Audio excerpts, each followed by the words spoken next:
The words you use and the stories you tell yourself about yourself are shaping your reality. In this video, we're going to explore how to build a healthy relationship with yourself, transform your self-talk, and finally start loving yourself. Right now, you can see today's chapters, everything I plan to cover in this video. Speak with intention and care. I highly recommend checking out this book, The 4 Agreements, because there you will learn how to be impeccable with your word. We do a lot of harm to ourselves with this self-judgment or blame. You might think that, oh my god, I'm too fat or I'm too stupid. And simply by harboring these thoughts, you're using these words against yourself and passing on judgment. Instead of doing this, you can reaffirm how great you are and how much you love yourself. That's why it's so important to remember that the words you use are so powerful and can either liberate you or enslave you in your own body. Yes, when you communicate with yourself and with other people, you express yourself, but you also transform the way you think. Your words can create ideas in your mind, shape your sense of reality, and affect the opinions of others. Our self-love shrinks and disappears when we criticize ourselves. But when we love ourselves, when we pay attention to the words we use, when we talk about ourselves, we only grow stronger. Instead of saying, I'm such a failure, try saying, I'm doing my best, and that's enough. The energy is completely different here, and how you will be moving from this place will be absolutely not the same. Moving on to the mirror exercise that is very much connected to the self-talk we use. When you wake up in the morning, you go to the bathroom to brush your teeth, to do your makeup, to get dressed, pay attention to the self-talk you use. When you look at yourself in the mirror, what conversation is going through your mind? Are you being self-critical about yourself? Unfortunately, most people are. Most people, while looking at themselves in the mirror, are gonna say things like, I'm getting more gray hairs. Oh my god, I'm getting more wrinkles. I'm not as beautiful anymore. Oh, I have a new pimple. Oh my god. Life sucks. I decided to include this mirror exercise in this video to help you guys notice how you talk about yourself. Because a few weeks ago, I went to see the movie Inside Out 2. Oh my god, I cried. It's such an amazing movie. It's so powerful. Riley's first sense of self was, I'm a good person. And it got replaced with, I'm not good enough. When I heard that, I started crying because a lot of people can resonate with that. Yes, come on. Here we go. I'm not good enough. What? I'm not good enough. Unfortunately, most of us are self-critical. Most of us do use this negative self-talk when we look at ourselves in the mirrors. But we can and should work on that because, as I mentioned at the beginning, our words shape our reality and they affect how we view ourselves and how others view us too. The next thing that is absolutely important if you want to build a healthy relationship with yourself is to not take everything personally. In reality, nothing people say or do to you is about you. It's about them. People have their own dreams and live in according with their values and according with their agreements. When someone says something negative about your body, it's not about your body. It's all the issues, opinions, and beliefs with which they're dealing. If a person is truly happy, they will tell you that you are the best, but they will call you the worst if they're angry or dealing with their own personal things. That's why when I post things on social media, I usually don't respond to haters. I get haters sometimes too. And because right now so many people are on social media, I feel like most of you watching my videos are probably on social media. Knowing how to deal with haters, knowing where they're coming from is extremely important. When someone gives me hate, I know it's not about me, it's about them. Just think about it. What this person might be going through to say hurtful things to a stranger on the internet. You can just let them be, wish them the best, and block them. This way, I'm leaving them to their own life, to their own struggles, and choosing to protect my own personal boundaries by blocking them, because I don't like when people talk to me like that. A lot of people say mean things on the internet because of their own traumas, from a traumatic place. And so understanding that and not being shy to establish your own personal boundaries is very important. And on social media, the easiest way to establish your personal boundaries is to just block a person. Let's move on to the next point in this video. Choose who you don't want to be. For most of us, changing is extremely difficult.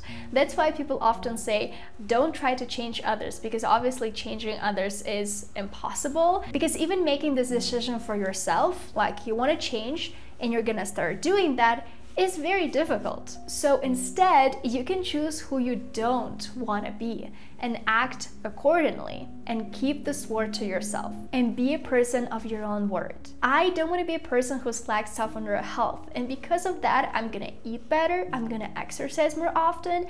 So I am going to introduce certain changes into my life because I don't want to be a specific person. And this way I will get closer and closer to the person that I actually want to be. It's like this little mental game, reframing how we approach life and how we approach changing ourselves and getting to our goals. I know that I don't want to be a person who goes to parties, drinks there a lot, and then comes home very late, wakes up, in the morning having a horrible headache.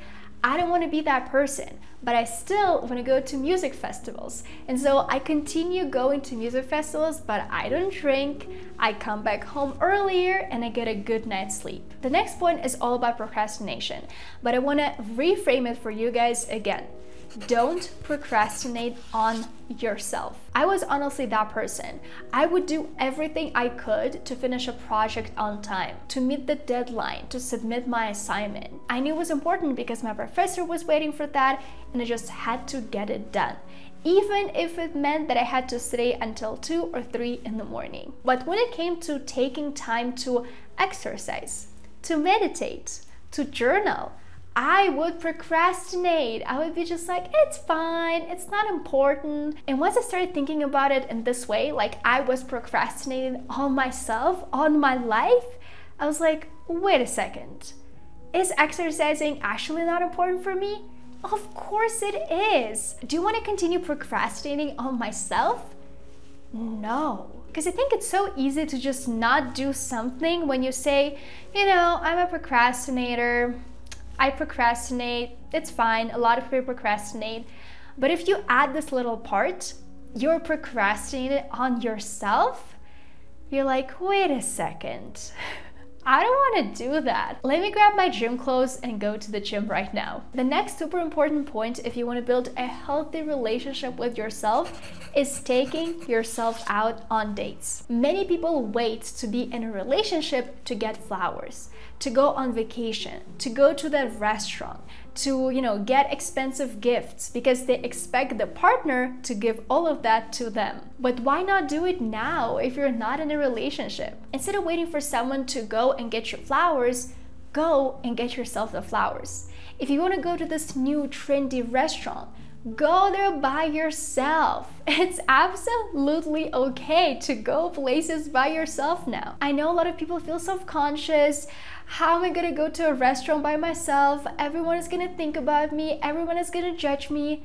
Is everyone more important than you, than what you think about yourself? Again, coming to the very beginning of this video, the way you talk about yourself is important. I buy myself flowers, I buy myself gifts, I take myself out on dates because I deserve that. And quite frankly, I just love doing that. If you expect some other person to come into your life and fix your life and be your better half, you're setting yourself up for failure. It creates codependent relationships where no one is actually truly happy. I don't know if you have heard of this interesting analogy, but when you are in a relationship, it's not like 0.5 meets 0.5 and you become 1.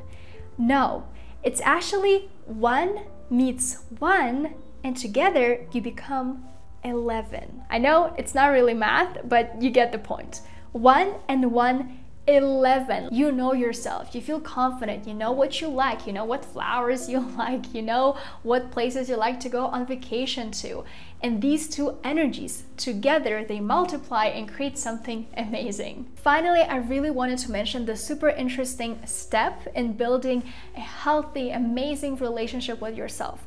It's exploring your ancestry. Do you know your family history? Do you know where you come from? If it's something that you're interested in, I can guarantee that it's a very exciting inward exploration. And it doesn't have to be a crazy expensive DNA ancestry test. No, you can just talk to your family, talk to your relatives, and learn more about their lives. Ask your parents how they met, ask your grandparents if you can how they met.